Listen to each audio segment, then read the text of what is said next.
From the BBC, the biggest radio show in the country, Nolan is on air now.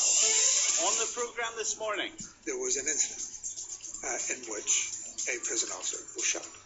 Did you shoot him? I'm not prepared to go any further than that. Why not? Because I'm not prepared to. Gerry Kelly facing the questions on the Maze escape as IRA passed and the Shankill bombing. Also on the programme, the voices of the victims, the week when grieving families shared their pain 20 years on from a truly appalling period in our history. And of course, all the stories that you bring to this programme every day of the week. The lines are open right now. 08459 555 678. The text 81771. The email nolan@bbc.co.uk.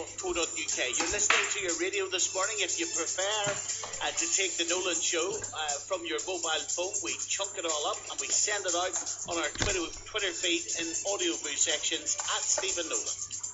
The biggest show in the country. The Stephen Nolan Show. Gerry Kelly is one of Northern Ireland's most controversial politicians, not least because of his IRA past. The Sinn Féin MLA has been under fire again this week for attending a plaque unveiling for the Shankill bomber, Thomas Begley. He has also been criticised for his new book at the Maze prison, Escape. He was one of 38 prisoners to break out of the high-security jail in 1983. 2 prison officers were shot during the escape, and another died of a heart attack after being stabbed. I've been speaking to Gerry Kelly about his past, IRA, and about the Shankill bombing. His Maze Escape book was officially launched last night. And I began by asking him why he's written it. I suppose it was an interesting story. I suppose because it was a huge event in history. I mean, it's 30 years ago, you have to realise that. And, sometimes I even think about it, I can remember it like it was yesterday, but for people there, it is an historical discussion. Now, you haven't as yet read the book, but and I'm the author. I suppose you would expect me to say it's a good yarn, but it is a good yarn. An escape from the most secure prison in Europe is a book which I think many people are interested in. I don't want to overplay it, but many people are interested. But Gerry, it's not a yarn. This is an incident in which prison officers were threatened with their lives. That's not a yarn. Well, it is. To be frank with you, there's no point me trying to jump around it. I'm not hiding from anything that happened on the day. There was 2 prison officers shot. There was a prisoner shot. And in the scheme of the events and the context that was taking place within 2 years after the hunger strike, within 2 years after, there was something like 5 to 6 years of systemic brutality in the prison regime. And I don't say that in any way lightly. That's what was happening. But you wouldn't call that a yarn either, would you? Well, that brutality. Well, you just need. What are you getting at here on the side? Surely be careful with your language. Well, I have to use the language that you've asked me a question and gives me honest language. If you want me to do it shows your indifference, though, does it not? But it isn't. No, it isn't indifference at all. To life and threat to life, when you called something a yarn in which people died and were threatened with their lives. Well, it sounds casual. But it's not casual. It was one of the biggest days of my life. I know it was one of the biggest days in other people's lives as well. But let us also not talk about this as if it was not a big event. 10 people had died in the hate flocks. And there was demoralisation outside of jail and inside of jail. What did Republican prisoners do? They said, okay, we are where we are. Now, how do we move our struggle forward? You have to look upon this in the context of struggle. And it was a very fierce struggle. There was no quarter given by either captive or captors. This was a prison which was trying to break Republican prisoners. And Republican prisoners decided that one of the ways, because the slogan at the time was smash the hate flocks, one of the ways to smash the hate flocks was to break out. This was the biggest prison escape in British penal history of recent times. It came at a cost, though. Yeah, well, yes, it came at a cost. But what is your question? I'm just suggesting at the start of this interview that, we talk, and Martin McGuinness talks about sensitivity and the use of language. It's not a yarn. It's a significant event in your life, and we'll talk about it. Well, we could spend 20 minutes talking about me using the term yarn. Yeah. If you want me to use the term story, then let's use the term story. When did it first enter your mind that you could escape from that prison? Well, I have escaped before, but not from that prison. I also tried to escape from Musgrave Park Military Hospital in '82, which was a year before. Frankly, escapes. I had two priorities when I was in jail, as most Republicans probably had. And it was to educate myself and to escape. And in my priorities, escape came first. So it was always on my mind. When did I think that we could do it? As the plan developed, it was quite an intricate plan. Who came up with the plan? Very complex. Well, it was a plan. The idea of taking over the jail was not a new idea, but the putting together of the plan was a very collective thing. However, Larry Marley was crucial in it, and Larry Marley was later assassinated by loyalists. And was it sanctioned, this escape? Was it sanctioned by the IRA Army Council outside? Oh yeah, something like that would have had to go past them with weapons and stuff. And did they organise it? Did they feed into the plan? The prisoners organised it. And they give their approval? Yes. How does that work though? Like, I am interested in the process. Well, it works as simple as that. There was a person who would have been coordinating with the IRA on the outside. You have to remember that not every Republican prisoner had been in the IRA. There was a lot of people in there who weren't in the IRA. There were some who were in the IRA. And someone would have had the job of coordinating. Larry Marley was the escape officer, so he was coordinating the escape, collecting intelligence, doing all of that. And then we would have had someone who would be in touch with the outside world, feeding them the information, saying this is what it was, there is a need for a number of weapons, and explaining, I suppose, the argument for this, because I suppose, the IRA outside, it was a huge risk, because if other people had been, if it had went wrong badly, then that would have been more demoralisation. If it was going right, then it was a boost to the Republican struggle at the time. And in the end, it was a boost to the Republican struggle. You're waking up in the morning of the escape. What's in your head? Well, what's in my head is I went to bed early the night before. It was a wee bit like, Christmas. I had all these thoughts going about in my head. I went to bed early. I usually had very little trouble sleeping. I usually get up just as the morning shift was coming on of prison guards. But I woke up fairly early that morning. I put my hands behind my head. I was part of the planning, so I went through what had to happen during the day. But the reason that this escape worked was probably that everybody did their bit, because there were so many different parts of it. The block itself had to be taken over within a period of something like 2 to 3 minutes. So everybody had to do precisely what was necessary at that point. And what was your part in that? You put your hands behind your head, why? To think it out. I was still in bed. And what did you think? So the door was still locked. I was waiting on opening up of the. And you were thinking about your role and your part in it. I was thinking about my role and also other people's roles and how it fitted together, but mostly my own role, because what was that role? Describe it to me. Well, my role in that was to help take over the circle area. It was the administration area, where it was very hard to get prisoners into. It was different in the wings. We lived in the wings. This was a part of the block which we didn't live in. So we had to get ourselves out into there and taking over that part of the block. Then my job was to be in the front of the lorry. The rest of the prisoners would have been in the back. And I was in charge really of the guard who was in the front of the lorry, and he was to drive us down to the front gate where we were to take over the security building there. And when you say taking over the wings, that's threatening to kill people and using violence and scaring people that they were about to die at gunpoint in order to actually in the wings it didn't involve guns, but in the circle it did. You said it was threatening to take over people. Yes, it was made very clear that this was an operation, that they should not interfere with it. And you'd kill them. Yes.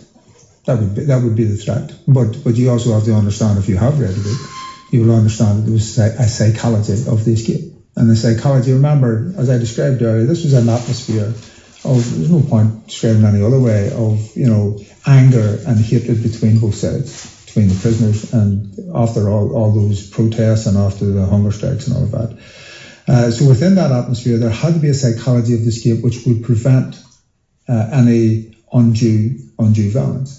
So the psychology of the escape, and this was made clear to every single person, is use verbal aggression so that you do not have to use physical aggression. However, if physical aggression was needed either to protect a volunteer or to save the escape, then that should be used. Kill somebody if you have to. Well, that's not what was said, but that's what you meant. Well, in the scheme of things, if you want to put this in context, 38 prisoners involved in a mass escape. There actually could have been 126 prisoners, but the only people who were going out because of the danger in the escape was anyone who was doing more than 4 years, or more than 4 years left in their sentence. That's why it was 38 people. And the determination was to get out, yes. And remember, this was part of a struggle, part of a war, part of a conflict. I'll read from the book. Kelly put one hand in through the bars and pulled back the large bolt on the gate and swung the gate open. He now had an uninterrupted view and contact with the guard. He said, consciously using his Christian name to ease the tension a little, this was to the prison guard, "John, we've taken over the block and we are well armed." In fact, this is you, right? Yeah. Will you read from your own book, that passage? You continue reading. You won't? It's just because it's your words. I've already read it, but go ahead. "John, we've taken over the block and we're well armed. If you do what you're told, there will be no problem. If you do not do what you're told, then you will not make it through today. Do you understand?" So you were going to kill him if he didn't follow your orders. Well, he wasn't killed. But all of these years later, I guess this is what I'm asking you. Could you have easily killed him? Well, I don't know, because you're asking a hypothetical situation. You must have thought about it. I'll give you an honest answer to your question. You're asking a hard question, let me give you an honest answer. At the time, in the middle of a conflict, I belonged to an organisation which was involved in death. I've said this many times, because in conflict and wars, combatant forces are involved in that. So was I the same as a British soldier or an IUC man, or for that matter a loyalist, paramilitary prepared to use weaponry of war? Yes, I was. So is that because I've interviewed you many times during the normal course of political interviewing about all the stories of the day when they come up, all right? And for this man that, I know you as a politician, I don't know you. I'm genuinely interested in, could you easily have pulled that trigger given what your beliefs were and given how you saw the enemy? Well, the answer is not easily, but let me say this, and I don't mean this in any other way except to be fair. Would you ever ask such a question of a British soldier or an IUC man or woman who are also prepared and are actually trained to kill? And a soldier, remember, a British soldier, a formal soldier, is trained to kill on the basis of an order, not on the basis of conscience, right? IRA volunteers are volunteers. They were people who did not get paid, who believed in what they were doing, who had the conviction to do what they were doing, but had made the decision, and of course it was not an easy decision, that they were prepared, and I am one of those people, who were prepared to involve themselves in military operations, which meant attacking the enemy and being attacked by the enemy. And killing. That's part of it, yes. But let me emphasise this to you. Would you ask such a question to a British soldier? Or is your issue that because they are official, because they are part of a government, and there's a book out, I think today, which you should read, from Anne Cadwallader, which maybe shows you just how deep the collusion was, and that people in uniform did not carry out just what might be termed, and which I don't accept, but might be termed legal killings, also of course carried out illegal killings. The security forces would of course deny, as you know, the equivalence that you draw between them and you and the IRA. Well, actually, I'm not drawing equivalence. Just to be very clear with you, I've said that a British soldier, and indeed any standing soldier in any army, will kill on the basis that they're trained to do so and on the basis of orders that they are given. That means they don't necessarily use their conscience anytime to do it. A volunteer in a volunteer army like the IRA is there because of their convictions. You see, you asked me a question and I will answer it. If a soldier's life was not under threat and they were standing with a gun to your head as an IRA man at that time, would I ask that question? Yeah. Would I ask them, would they have been prepared to kill someone unnecessarily? Because to shoot a gun in the protection of life is the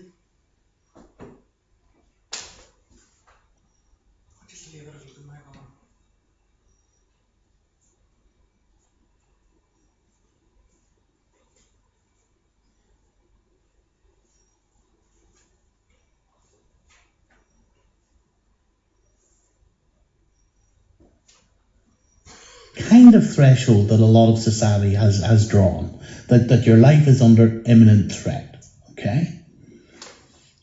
But when you're standing close to another human being, here's the harshest question I'm going to ask today, right? But finish your own answer. Well, yes, I would have asked the question to that soldier in exactly the same way, with exactly the same point. But it's an interesting, I know you're going to ask me another question, but it's interesting. So let me point this out to you. So what you're doing is you're dividing out killing.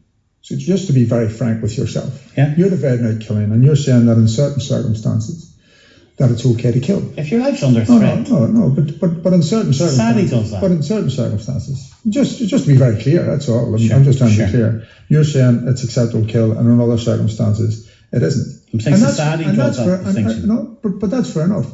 But you need to realise that's what you're saying. That because you're not taking a principled stand against anyone being killed. I'm saying, and sometimes, Stephen, sometimes it appears that's what you are doing. Okay. I just want to be clear. Sure. So. And what I'm saying is, society often draws that distinction that if someone's life is under imminent threat, then you can use force. And of course, that's true. And if you look at the conflict here, never mind anywhere else, if you look at the conflict here over the last, during the period of conflict, over a period of nearly 30 years, I can tell you, and it may be a revelation to some people, but I can tell you that because of collusion and because of the attitude of the British soldiers, and that many times that people were killed, and yet none of them, well, I can count it on one hand, the soldiers who were actually arrested for it. So that's what we're talking about as well. And you know, I didn't know this was where the conversation going, but it is an interesting conversation because, you know, I think you also as an interviewer have to realise that it isn't as straightforward as, you know, you can do it and you can't do it.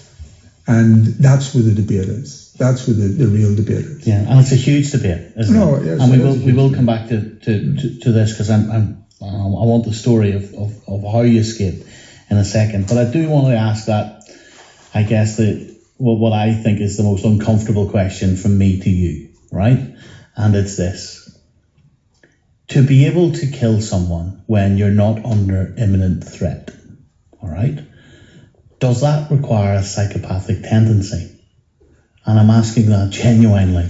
Because let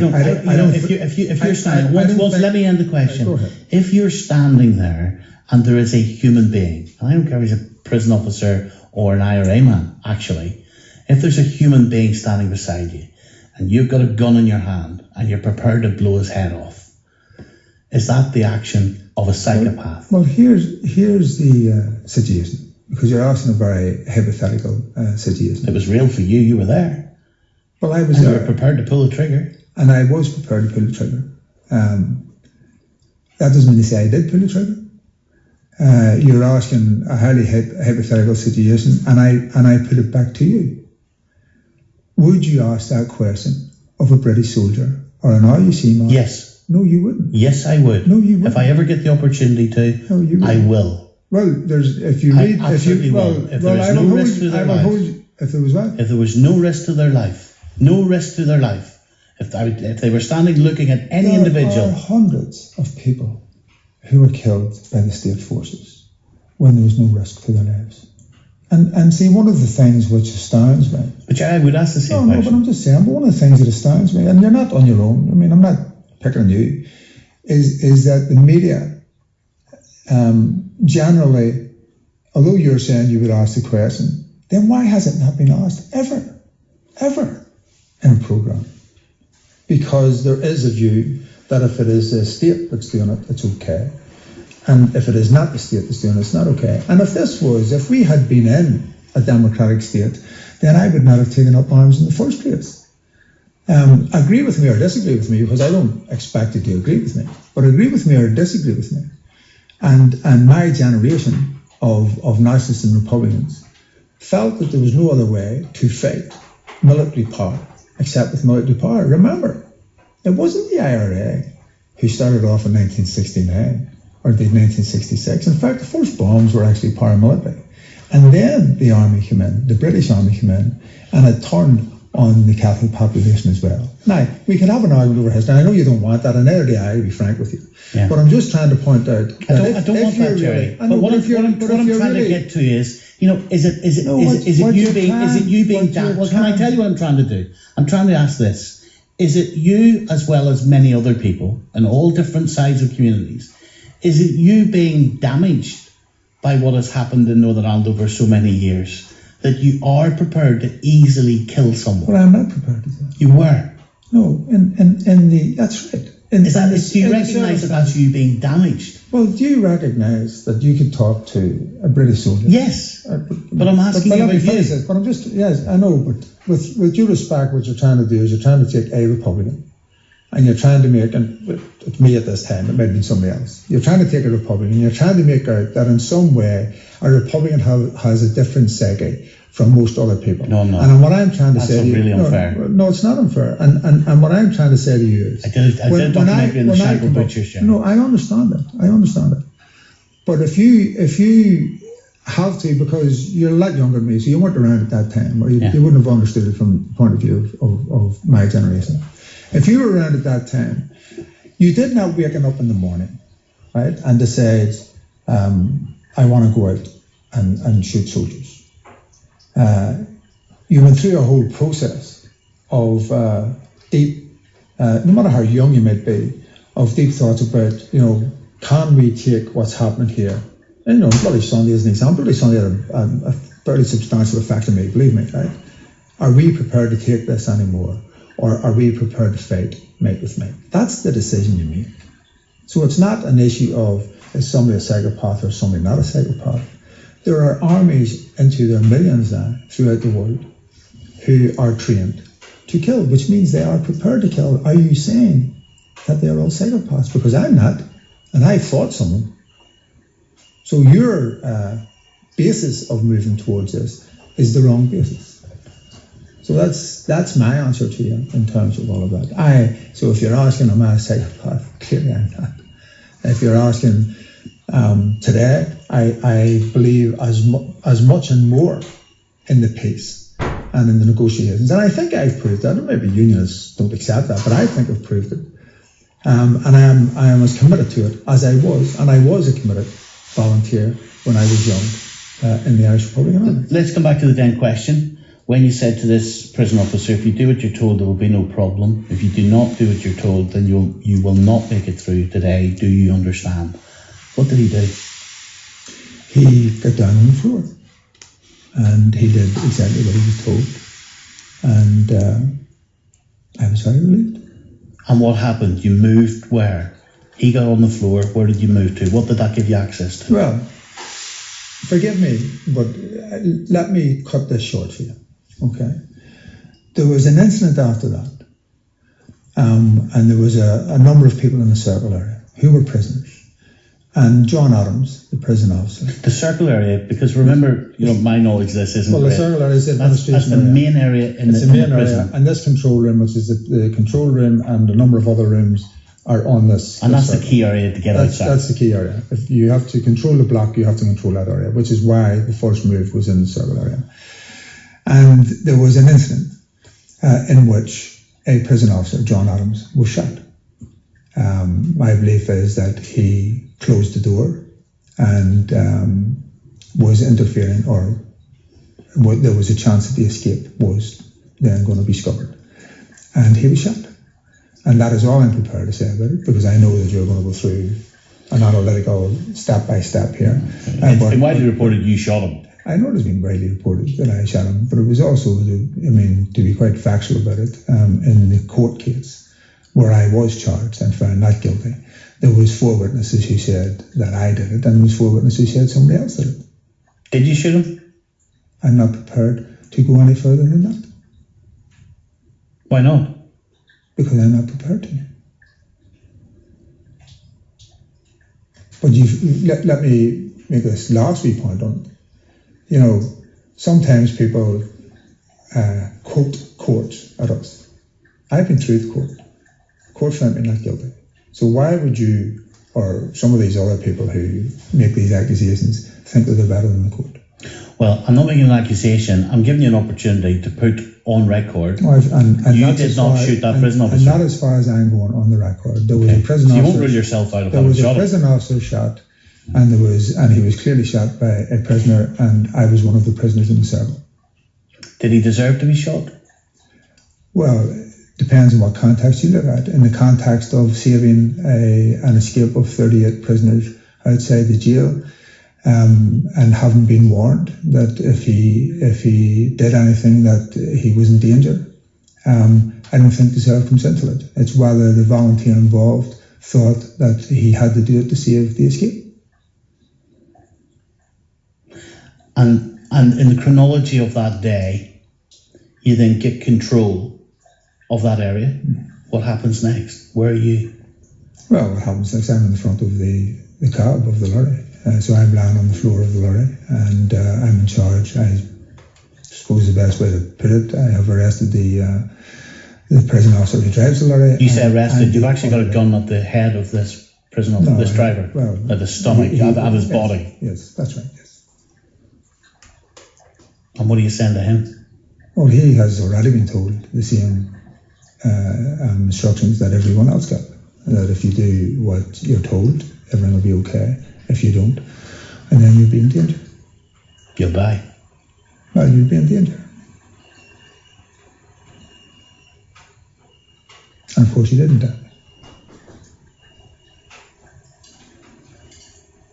And you're driving out there. Is there a sense of euphoria? Is it that you're escaping? There is clearly a sense of huge nervousness and excitement, yes. This is a huge move in average life. I've been in jail at that stage over 10 years. So the idea that I might escape was clearly at the top of my mind, but I was taking it one step at a time. And straight into IRA activities, you were in Europe, you were fighting for the cause you believed in. Well, I returned to active service, which is I'm prepared to say on that as well. What drove you at that stage? My beliefs. My beliefs. Beliefs that you could achieve what, though? Was it a belief of a hatred of what had happened to your community?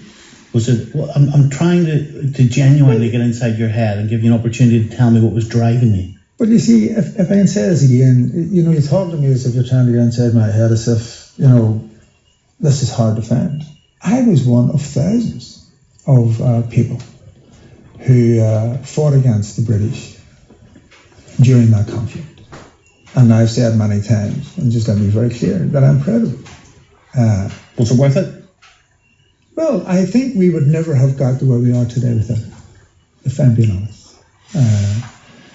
And I'm glad, because, conflicts, and there are many conflicts in the world, even today, conflicts are really two ways of finishing. And there has to be a way out of it. There has to be a resolution. And one is that there is either absolute victory and defeat, one side over another. And I would say in modern history, that seldom happens. And the other one is at some point in conflict or in struggle that you go to the negotiating table and you come to the compromises which allow everybody involved in that conflict to agree to a compromise. And in our case, it was the Good Friday Agreement, which is held up in all sorts of ways. I mean, I'll be meeting Aung San Suu Kyi from Burma, Myanmar today to talk exactly about this and to move the whole process forward. So it allowed a situation. And if you want my opinion, if it hadn't have happened, the Unionists would have continued on in a one-party state. Catholics and nationalists. Well, the one-party state was over in 72, wasn't it? Well, no, it wasn't. Direct rule came in. No, it wasn't. Well, direct rule was of no. There was power sharing in 74. Well, direct rule was no better. Direct rule was no better. And if you want to try and get into now, if you want to go through another hour about arguing over what happened, we went through a conflict. We ended up in negotiations after the ceasefire in '94. Which actually broke down again, and then we get back into negotiations. And I was part of those negotiations. Yes. And as I said earlier, yeah. I was committed to those. Because if you don't have absolute victory and defeat, then you have to find the way forward with your opponents and enemies. Here's what I'd rather spend the last few minutes, right, talking about today. There's a to be fair to you, you always front up in this programme, you always go onto this programme, you always say it as it is from you, fair play. There's got to be some way in Northern Ireland, and I would like your thoughts on this. How do we get to a stage where the people who absolutely despise what your perspective is on what happened in the past are prepared to listen and accept it's your perspective, and that you're prepared to understand, but go beyond understanding, try to do as little as possible to hurt them and acknowledge their hurt? Well, and that's one of the biggest questions Northern Ireland currently faces. Absolutely, and again, if I could say this, isn't it as resonant, and I understand you're asking me, and I'm the Republican, I'm the one who's sitting in front of you. But you see, you have to ask the same question in the same manner. I would. I mean, there's a statement out today from the ex-police officers, ex-RUC, who are saying they will not cooperate with the Ombudsman anymore. Right, so this is ex-state forces who feel emboldened enough to make a public statement that they will not cooperate with the police ombudsman, which is a statutory body, which is part of the negotiations. So you have to understand that it goes both ways in terms of all of that. But for you playing your part, I know, and I understand that as well. I'm one of the representatives in North Belfast. I do talk to the other political representatives. I talk to community groups. It may surprise you to know that I talk cross community as well, because I understand there's an image which sits around me. But the way to do it, and I don't want to oversimplify this, but the first way to do it is through dialogue. And I'm up for dialogue with anybody. I've said this time and time again. Now, there are people who I think are absolutely wrong. There are people who I think have been involved in all sorts of horrendous things. And I'm not saying that from any moral high ground at all. I'm very aware that I was involved in conflict. I'm very aware there was hurt right across the board. And I'm very aware that when I speak sometimes about volunteers who died or other things that happened, that can affect other people, that it can hurt other people. And in honesty, because you've asked the question, in honesty, can we ever get a situation where people will not be hurt by what other people say? I'm not sure we can, but can we diminish it? Can we bring it down to a situation where there is an acceptable conversation which can be had, that we can use acceptable language across the board? And I need to say this. Then I do believe, we're in the Haas talks. That's what we want out of the Haas talks. Yeah. We want if you like, a truth process, which allows, because one thing everybody agrees, all victims and survivors right across the board agree, is that they want the truth. So what they want to do with the truth is an entirely different But part process. of that truth would be who shot that prison officer in the face. And in fairness, if we have a process which involves everybody, all combatant forces, which involves remember the British government, then I have also said publicly, I will be part of that. I will be first in. There's no problem. You see, But trying to isolate it on a programme like yours and saying, well, let Gerry Kelly give all that he did. I'm not doing that. You know, We're talking to you today because you're plugging this book today. Theoretically, I'm saying it. You know, just that you try and get it sort of one person. Well, you do it and then see if the others follow. We're nearly done here, but here we are in a week in Northern Ireland in which you and I are doing this interview together, and it is a week, and I know you heard some of it, in which the victims of the Shankill bombing were expressing their deep, profound pain. Are we not even close to a stage, Gerry, where someone like you might think to yourself that actually unveiling a plaque to someone that planted the bomb, could it be done in a less high-profile way? And it's the word that Martin McGuinness used in his tweet: sensitivity. Who could not be moved by the outpourings of grief 20 years later of the horrendous day that an IRA bomb went off and killed that many innocent people? So could you tell me, for those people that don't know you, in what way you were moved when you saw those families grieving? What was going through your head when people like me were talking, families were talking about a 7-year-old child, a 13-year-old child? I tell you, because I've never heard this from you before. Are you moved by that? Of course I'm moved. In what way? But let me tell you this, and you see, and the difficulty in this conversation, and I will answer the question. The difficulty in the conversation is that there is an assumption in the question, and I'm going to answer the question. There is an assumption in the question that, and I've lost family and friends as well, that in some way Republicans don't feel. You know, there's an assumption that I would not have the experience of having lost someone close to me. So to answer your question, every piece of grief is very personal. So I don't even assume that the grief that I faced, that the heartache of losing people that I faced, I don't even want to compare it. I don't want to sit here. I know that I was a combatant. I don't make an equivalence between combatant and innocent people. So I understand it from this point of view. I have lost. I have seen people killed. So I have felt grief. And when you watch those families, but I think this is a good opportunity for you. When you watch those families grieving who lost people in the Shankill bomb, tell me what your emotion was. It's the same. I understand the emotion of losing somebody in horrific circumstances. Now, you also have to realise that in the question that because there's still an assumption, even as you're coming back at me, there is still an assumption that in some way that, Republicans, because I'm just one Republican, that Republicans or nationalists don't feel the same way. I'm not saying that. You're putting words in my mouth and in my head, and I'm not. And you can answer that back, but I'm just saying as it affects me. And you see, you need to realise. I can cut to the chase if you want. Here's cutting to the chase. Should the IRA have never done that day?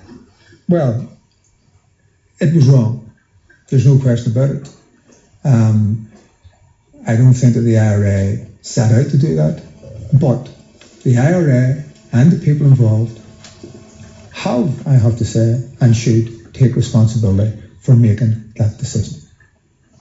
Can you help me understand how?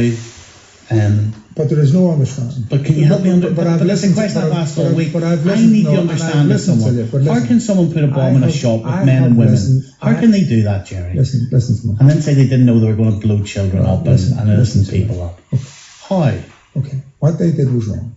Straightforward. There's no other way I can put it. But did they deliberately want to kill children? But I'm not here to make excuses. I'm not here to pick through this. And I'll tell you why. Because I would not be the person that people want. I listened to your programs over the last couple of days. So I know that I'm not the person that the families who lost loved ones in that day want to listen to. I mean, that's being straightforward. I'm telling you that I can understand it from the point of view of having lost. But do I understand, if you go through the names of the people to me here, do I understand those relatives, what they're going through? I don't even pretend. I don't even pretend. I don't want to make comparisons. I don't want to be comparable. But if you ask me the general question, and this is the difference between specific and general. If you ask me the general question, have other people suffered in similar ways, then I would have to say yes. But I don't do it. I don't say that to take it away from the suffering of these people, because grief is so individual. You or I will never be able to explain it. We know what we feel. But you did say a matter of moments ago that you do not draw an equivalence between a combatant Absolutely and a civilian. Absolutely. So therefore, can we ever say everyone is a victim of the Troubles? A bomber and someone standing in a city, a child standing in the city centre. Can we say they're both equal victims? I speak for myself here, and I am not arguing that they're equal victims. You see, and this is where the mistake in this argument is. But if you're the relative of a combatant who has been killed, or you are the relative of an innocent child who has been killed, you cannot diminish or take away the grief of that relative. No, I get that. And that is different. Okay, I hear that. But in terms of the individuals but themselves... when people talk about it, and that's the difficulty, which is why I've gone out to you a few times on this, Stephen, because the difficulty is it's nearly as if, because I've actually been quoted as making equivalence, which is absolutely and totally erroneous. And let's nail that now. So you do not think there's equivalence. You do draw a distinction. An innocent child, not involved in combatant, or adult who's not involved in the combatant forces, of course they're different.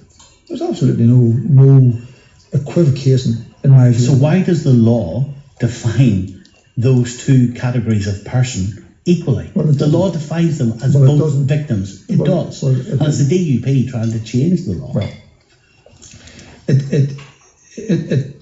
if there is a definition of victim, but what you're saying to me clearly is there's different types of victims, and I'm saying that's fair enough. If you're talking about the people who have been killed, but if you're talking about the relatives of those who have lost their lives, then you have to realise, and this is, and I have to say this is what over the last, forever, to tell you the truth, in terms of when these issues come up, is what hurts. If you want to talk about hurt, what hurts Republicans and nationalists is that, and I have often talked about the hierarchy of victims. That's what I'm talking about, because their hurt in some way is diminished. Because you can't be as much hurt because actually your husband, your daughter, your son was killed officially. That doesn't mean anything to somebody who's lost a loved one. What type of victim, if any, was Thomas Begley? Well, I'm not going to go any further into this because I have listened to your programs over the last few days, and you end up insulting. I don't mean you. I mean it ends up. I'm trying to give you an opportunity to explain. I understand. Some people from your community will say, I don't give your community an opportunity to say how they feel. That's the purpose of that question. You were at the plaque unveiling. That's it. What type of victim, if any, was Begley? Well, Thomas Begley. Thomas Begley was a person who was also killed on that day. He was a combatant, and that's the type of victim he is. He is a combatant. He joined as a young man, as I did. He joined the IRA. He was sent out that day to carry out that action, and he did it.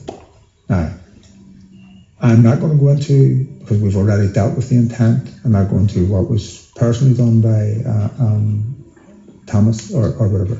But does his family and friends have the right to mourn him? Yes, they do. Finally, and this is the last question, this is the final question, and thank you for staying so long. The book is called The Escape, The Inside Story of the 1983 escape from Longkesh prison. And that is a moment in time, so many years ago. Do you think, and this is the final question, do you think, Gerry, that we are getting any closer to things being better in Northern Ireland? There's been a significant tension. You used the word crisis, I'm not trying to get into that again. Are we going to a better place? Or are we deteriorating? Oh no, I think we're going to a better place. I mean, despite the difficulties, and there are huge difficulties, our peace process and political process, the power sharing institutions and all, are things which we talk about throughout the world. And sometimes I said even, other Republican activists may talk to you saying, look, you nearly need to take it in 5-year chunks, because sometimes you're too close to the trees to realise the huge moves forward that we've made. And I say that collectively. I mean, everybody's made it. But nobody said it was going to be easy. I mean, the reason that you have to have an agreement, just bear this in mind, if we all got on okay and if we all knew where we were going, we wouldn't have had the health. You have an agreement or a contract on the basis that there's mistrust, and upon that structure, you then build trust. And sometimes it's 3 steps forward and 2 steps back, all of that. But are we moving ahead? Yes, we're moving ahead. Are we ever going to go back? No, we're not going back. But at times it is frustratingly difficult to move the process forward. And I mean, speaking personally again, or speaking as a Republican, I want the process to move forward. I want to move away from the type of lower level conflict that we're in at the minute, if you can put it that way, or the flags, protests, all of that. I hope that we can work a structure out within the House talks, which allows us to deal with this huge issue, and it is a huge issue of legacy. He's not going to be the magic bullet, is he? No, he isn't. You're right. And he's not going to be the miracle man. But what happened in the Good Friday Agreement, remember, which I said a few moments ago, is that what did it achieve? It wasn't a resolution. What it achieved was a structure upon which we can move forward. It showed a political way forward. It said we can achieve, and this is right across the board, you can achieve what you want to achieve through political means. And I'm absolutely and totally wed to that. And so is Sinn Féin. Gerry, thank you. Okay, now, of course, on this programme, we were very aware that we're going to come under a fair amount of criticism, intense criticism for broadcasting that interview. We think it's the right thing to do. Obviously we do, because we broadcast it. Because Gerry Kelly is a senior member of the Legislative Assembly. It is right that you hear what he stands for. It is right that you can support him or criticise him. It is right that you can ask questions about some of what you heard there today, which is what is happening right now. William, good morning. Stephen, good morning. The number this morning, 08459 555 678. Lots of territory in there. What's your view, William? Basically, Stephen, he asked you the question so as you can ask Gerry Kelly. In the Bloody Sunday inquiry, all the senior officers from the grade right up were held accountable for the Bloody Sunday, as the Nationalist Committee would call it, or Sinn Féin, or I would call it, murders. Okay?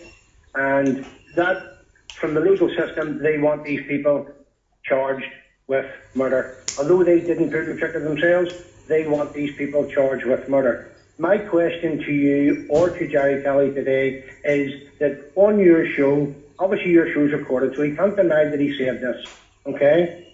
When John Adams was shot, the prison officer, okay, he said that he was in charge of that operation. So if he was in charge of that operation... I don't think Gerry Kelly did say he was in charge of the operation, actually. He did say he was in charge of the operation. Now, it's on your show. Your show's recorded, and you can... He called himself one of the leaders. No, Stephen. If you rewind your show, okay, and you listen to what Gerry Kelly said, word for word, he says, I was in charge of the operation on that day. That's exactly what he said. Now, your show does not lie. It's recorded. You can rewind it, and you can hear what Gerry Kelly said. He was in charge of that operation on that day, so he can't be held accountable for the shooting of John Adams, the prison officer. Am I correct? What would you like to see happen? Well, you can't have legal justice for one person and a different legal justice for a different person. So Gerry Kelly today has admitted that he was in charge of the operation, so therefore he had to give the order for the shooting, or he done the shooting himself. There's two ways you can look at that. Would that not be fair to say? In Gerry Kelly's own words, I was in charge of the operation, the prison officer was shot, so therefore when it goes to the highest level, I was in charge. I said that in your show.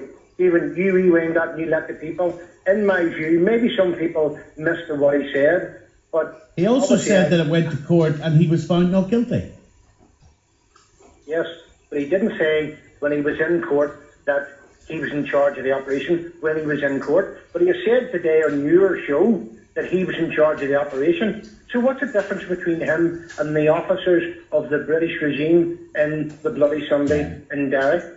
It's an interesting question you've asked. It's a really interesting question you've asked. Fiona, good morning, Fiona. Hello, Stephen. Thank you for letting me speak. I'm 50 years old now, so I lived through the troubles in Dungannon, and they still haunt me. And that's why I've been phoning in, and I've got through today. And I was listening to Gerry, and I take my hat off to him in one way that he's willing to be interviewed by yourself, but I think he needs to say that killing is totally wrong. To me, the IRA were the equivalent of the BF and the UFF. There's no justification for killing innocent victims on either side, and I feel very strongly about that. I thank you for letting me speak today, Stephen, because... What effect did that interview have on you? What did you hear that had the most impact on you and what he said? Two things, I think first of all, I respect him for coming on and for owning up to the fact that he was part of an IRA combat ants group.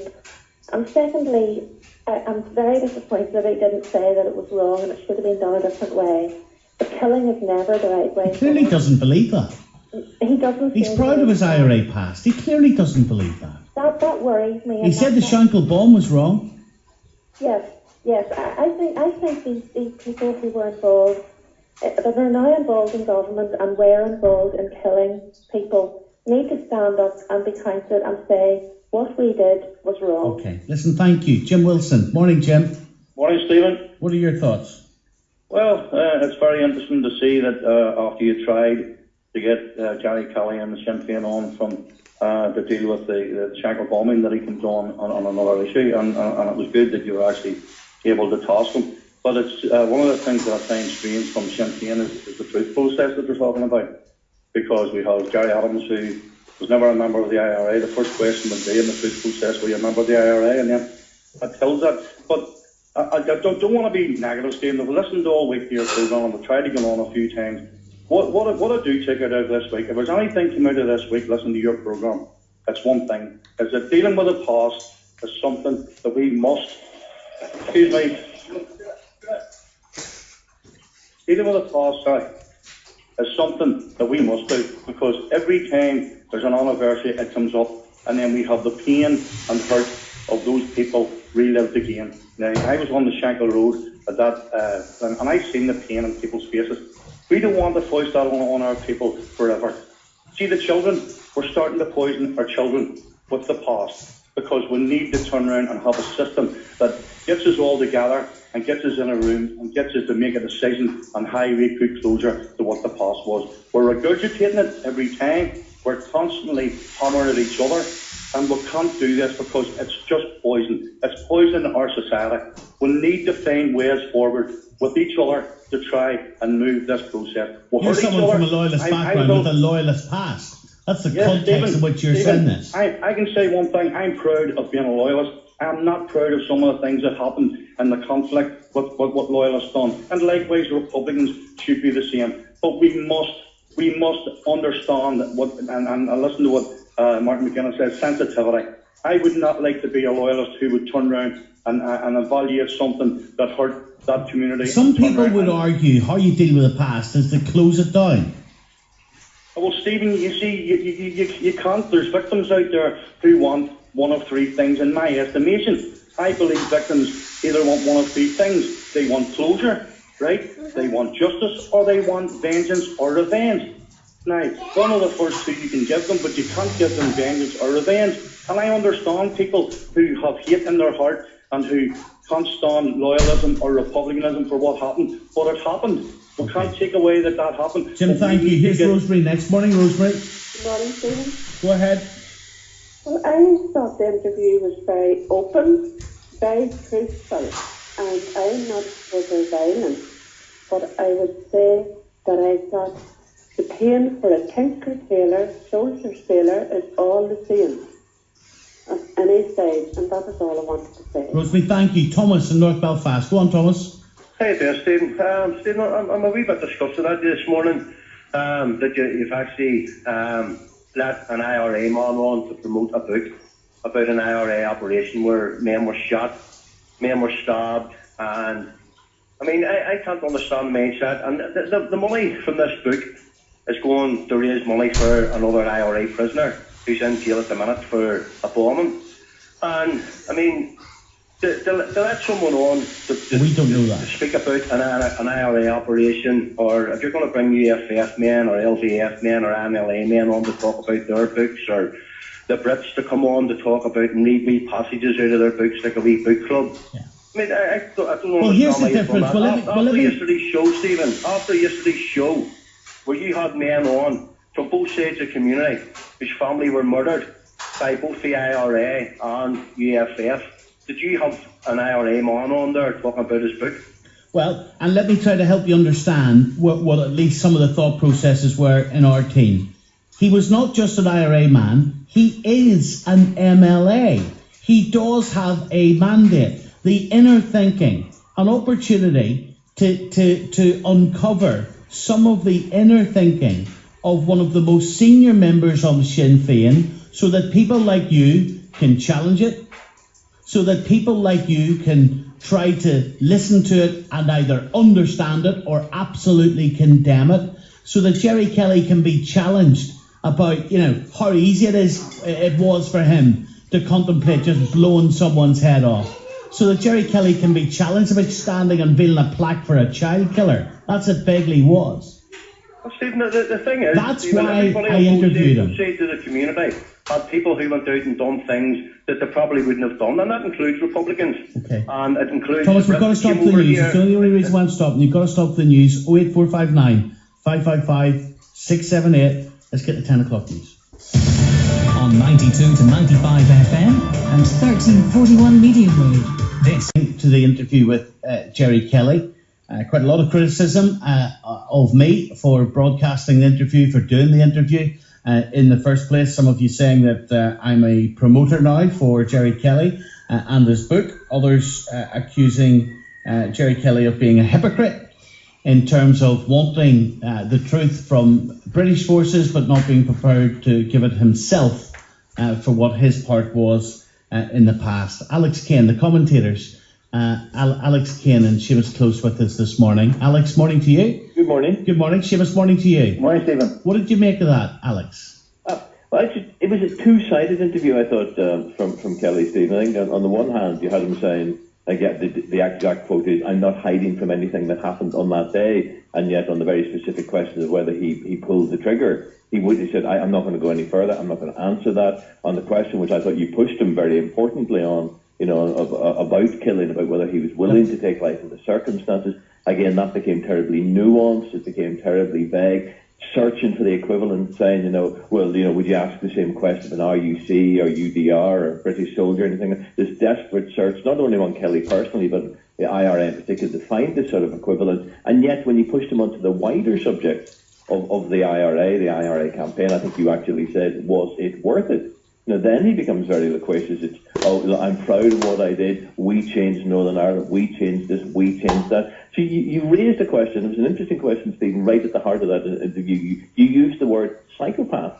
Now, I'm not a medical expert, but it's quite true that in the two sides, the two versions we heard of Gerry Kelly there were two different men appear, and all the people who say about whether you can get truth in these circumstances. One of your callers, I think, summed it up exactly. You cannot and never will get a truth process when key players, and I think that's why you had to interview him, when key players like Gerry Kelly seem only capable of telling the truth on certain issues, but not on the really deeply personal, psychological stuff. He shied away from most of that. Seamus? Well, I found it a very, very incisive interview, a very, very interesting interview, and one I think that had to be done, and I would commend the BBC for doing it, and yourself in particular, for the type of questions that you were posing.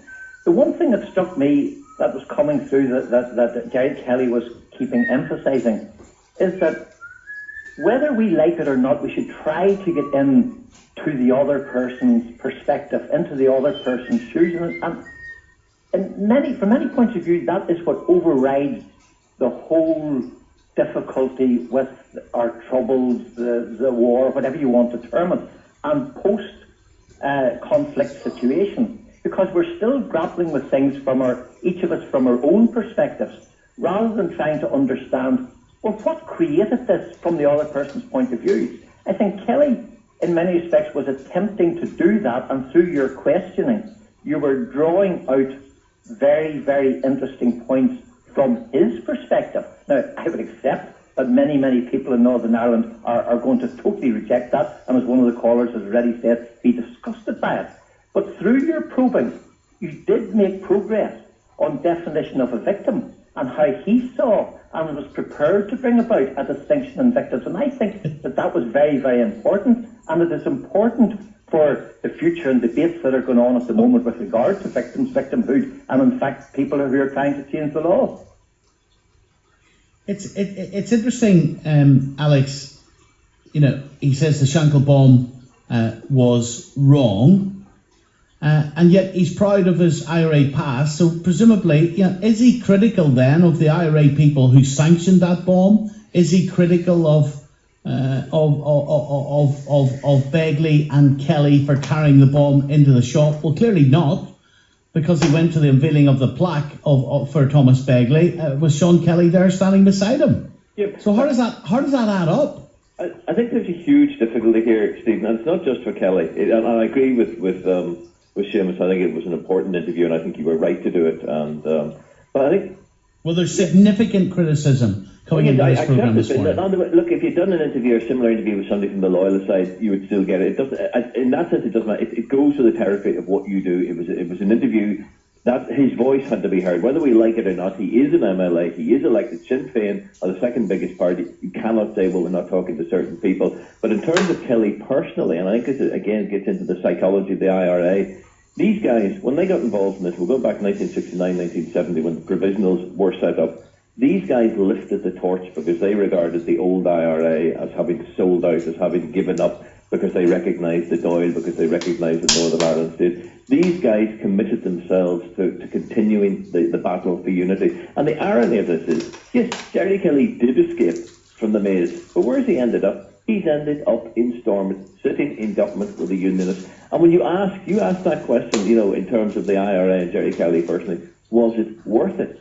Believe me, Stephen, they have to find a reason why it was worth it. They have to explain to their people. They have to explain to themselves. After 40 years of this campaign, after 40 years of the struggle, of the imprisonment, of the hunger strikes, of everything they had to do, they have to explain how somehow they're still in the United Kingdom, Northern Ireland still exists, they're in Stormont, they're sharing power with unionists. They cannot actually ever say the words, no, that was a mistake, that was wrong, maybe we should have reconsidered it. It is the rewriting of history. They are now getting to the stage where they have to justify every single thing they did, because the reality is, whether they like it or not, much of what was changed, you said yourself about Stormont had been done away with in 1972. A lot of the socio-economic changes, the Equality Commission, the Housing Executive, that was done through pressure from the SDLP, from the civil rights. If you want the really brutal truth, if the IRA were serious about a united Ireland, if Sinn Féin was serious about creating the better, reconciled, peaceful Ireland, they actually spent 30 years undermining their own basic plan, because they made it impossible for even the most liberal unionists, for even the most open-minded, generously spirited unionists to actually take them seriously. Okay. There's also been quite a lot of reaction when Gerry Kelly was asked if he shot the prison officer in the face, because I guess for anybody to be able to do that act alone, it says something about that individual. Seamus Close, we will get your reaction and you, Alex, in a second. Let's just remind ourselves how this unfolded during the interview earlier. There was an incident in which a prison officer, John Adams, was shot. My belief is that he closed the door and was interfering, or there was a chance that the escape was then going to be scuppered. And he was shot. And that is all I'm prepared to say about it, because I know that you're going to go through an analytical step by step here. It's been widely reported you shot him. I know it has been widely reported that I shot him, but it was also, to be quite factual about it, in the court case where I was charged and found not guilty, there was 4 witnesses who said that I did it, and there was 4 witnesses who said somebody else did it. Did you shoot him? I'm not prepared to go any further than that. Why not? Because I'm not prepared to. Seamus? If I was a relative of that prison officer, I would be disgusted with the kind of dismissive reply that we got there. But not only that, from the tone of voice that delivered that dismissive reply. But I'm not a relative of the prison officer. And then trying to analyse that and say, well, why was that answer given? I think if you put a similar question to anyone who had been through a court system, and the court system which we all stand up allegedly behind, and they had come to a conclusion, that was the result of a legal case. And therefore anyone in those conditions, even if they were guilty, is not going to come out and say that the court was wrong. They're going to accept the court decision. And that is the cold response to the question that you posed. And therefore, from that perspective, I can understand Gerry Kelly's response. He has, as he said, been through a trial. And he was found not guilty. He was found not guilty on the grounds of witnesses or alleged witnesses. I hear that. I hear that, Seamus. But Alex Keane, did you shoot him? All I had to do was say no. He didn't. Well, the thing there, he had said earlier, I think this is the key to this, Stephen. Kelly had said earlier, I'm not hiding from anything that happened on the day. I think that's an exact quote of what he said to you. And yet, on a very specific question like that, he doesn't. He does hide. And yet, which means there are only 2 possibilities. Forget this thing about hiding behind the court. It is extraordinary that a former IRA man is happy to hide behind what happened in the court.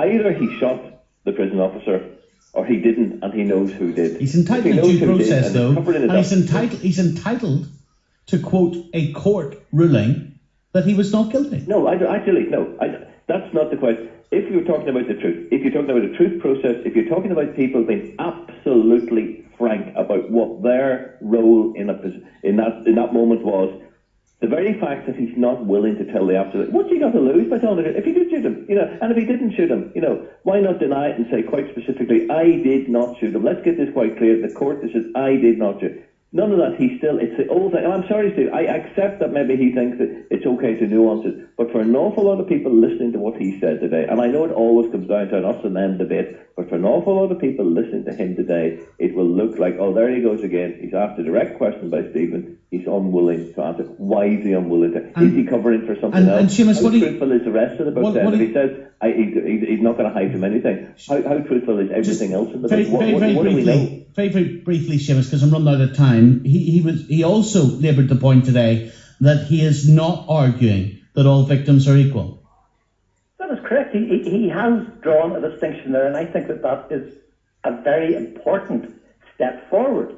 But again, it comes back to we've got to be sensitive enough, and we've got to be growing up enough to look at victims from each other's perspective. If we're going to move forward as a society united together, we have got to try to get ourselves beyond the them and us situation, where they're always wrong, we're always right, whoever they are and whoever we are. The two sides of the conflict, it's going to bring us nowhere. We've been through it all. Are we going to get truth, and are we going to get to a situation of truth? Unfortunately, I don't think so. Oh, that it were different. Oh, that we didn't have to have people dragged through courts to try to get admissions, be that from terrorists, be that from governments, be that from police, be that from whoever. If we could learn to tell the truth at day one, then we wouldn't be in the situation that we're currently in, and the situation that unfortunately is going to pertain for some time into the future.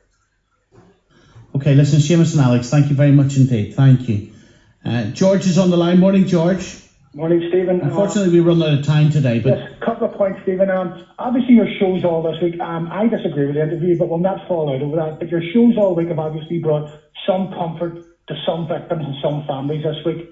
But on this day, when he was mentioning that prison officer, I think we should maybe think about the prison officer's family if they're listening. You know, and that's my first point. My second point is he alluded to, and this is what they need to explain to the unionist community, and certain members of the nationalist community as well. He alluded 3 or 4 times in the interview that he was in a war, he was a combatant in a war facing an opposing army. Well, why then do they we can't understand why they keep harping back to the likes of Loch Gall when they went up there on a truck with a machine gun mounted on it to attack the army, and the army took them out. What need is there for an inquiry? That's 2 opposing forces coming together, and other inquiries that they're calling for and dragging us back to the past, where armed men confronted the army and the police, so that yet of all they won't accept that his so-called combatants were taken out by the opposing force without calling for inquiry after inquiry. And yet, if they were an army, they were an army. Stand up and admit they were an army and stop sort of bleating when the opposing forces at that time won. Okay. George, thank you. Gerry, morning, Gerry. Morning, Stephen. There's a couple of points I want to touch on. You need you to be as quick as you can for me, because we are running out of time. Yeah, but I mean, I want to touch on what the interview was about, the book, but I want to point out to Alex Kane that Gerry Kelly actually said if there was a proper truth commission, he'd be first in the door, but he's not in isolation when we talk about his past. That's one. William, the first one, all about the Bloody Sunday stuff, I'll tell him the difference between Gerry Kelly, who appeared in court over the shooting of the screw, and the prison officer. Not a single member of the British Army involved in Bloody Sunday have yet been arrested or questioned about the mass murder. Well, the investigation's ongoing, isn't it? Danny next. Morning, Danny. Morning, Stephen. Go ahead, Danny. I thought it was a very revealing interview, but I just want to pick up on something that Gerry said. Now, he said that many of his generation of Republicans and nationalists felt that they had to take up arms. Well, in fact, that Sinn Féin and the IRA had been rejected by the majority of the nationalist community at the time. There was people like the SDLP, John Hume and Gerry Fitt, who were peacefully campaigning against these things, and they did stand up and, you know, they condemned the murderous IRA campaign that happened at the time here. But I do want to make the point as well that we are having a bizarre thing at the minute where murder is being commemorated, and this is wholly insensitive to the victims and the families at the minute. We should be asking ourselves who is more important in Northern Ireland. Is it the terrorists or the victims? Okay, thank you very much. Danny next. Morning, Danny. Sorry, Dennis. Go ahead, Dennis. Good morning, Stephen. Thank you. I can give you 30 seconds. Okay, Stephen, I'd just like to get the question asked at some point with Gerry Kelly. Does he consider the recent murders by dissident Republicans, does he consider them to be combatants or combatants? Does he consider them to be criminals, terrorists, or militants? I'd love to get that definition from him. And I'd just like to finish by saying... He calls them criminals. What's that? He calls them criminals. Right, well, that's interesting. It's good to know that, because where does that take us in the debate? But I'll just finish with this one. Very quickly. I like a lot of other people. I have a wee grandson, he's 15 months old. His father's from Nationalist West Belfast, his mother's from Lisburn. Okay. And when he grows up and he asks me, Granda, who was right, who was wrong, I'd love somebody to come back to me and tell me the answer. Okay, listen, thank you very much indeed. It has been a really painful week with the 20th anniversary of the Shankill bombing and the murders that followed it. Victims' families, they have been sharing their very personal memories and remembering the loved ones who were lost on this programme. And I want to thank every one of them for doing so. The week it's seen anger. It's included in that anger over a plaque memorial to one of the Shankill bombers. And it has ended with pleas for peace from victims of that awful week. I want to end this show today with the reminder of the painful memories that came this week. An IRA bomb attack without warning in a Belfast Protestant street kills 9 people and injures 57 more.